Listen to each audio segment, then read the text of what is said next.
خانه کعبه ته مخامخ چې کم بلډینګ د کلاک ټاور ولا ویل شي کلاک ټاور دی لزکه ویل شي چې په دې باندې د دنیا ټولو نغټه غړای لګیدلې ده غړای په څومره غټه لګیدلې ده غړای ډایمیټر څومره ده مکمل تفصیلا په خبره کو کمنټ کې بس سبحان الله ماشاءالله ضرور لیکي او رستاسو د انفارمیشن لپاره دا کلاک ټاور چې کم دی کنه دا د حرم شریف د لپاره الریډي ډونیټ شوی دی دا د حرم شریف د لپاره هدیه شوی دی چې دینه چې څومره کرایي دی د کې چې څومره هم شاپینګ مالز دي هوټل دي پکې دا غي ټوله کرایي وغیرہ حرم شریف ترازی جی خا پدې باندې چې بر راکمه غړی د لری زینه ښکاری جی او بالکل خصفا ښکاری ځکه دې غړی ډایمیټر چې کم دی کنه هغه 141 فوټ ته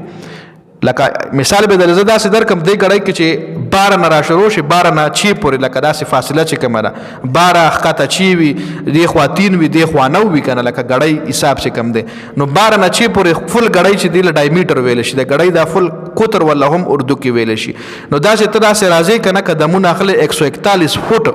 د دې ډایمیټر دی نو تاسو خپل اندازو کې چې 141 قدمونه ته په داسې سیده والي او بیا غا داسې سرکل جوړ کړي نو څومره غټه غړی شو جی نو د دنیا ټولو نه غټه غړی چې کومه ده هغه په کلاک ټاور باندې لګېدلې ده جی دا رستاسو د علم د پاره رستاسو د نالج کې اضافه د پاره دا انفارمیشن ما تاسو سره شریک کو د ثواب پنیت باندې مخکې ملګرو سره ضرور شریک کوي والله دوی کې چې تاسو د کلاک ټاور الله پاک په حقیقت کې خو په تصویرانو کې نه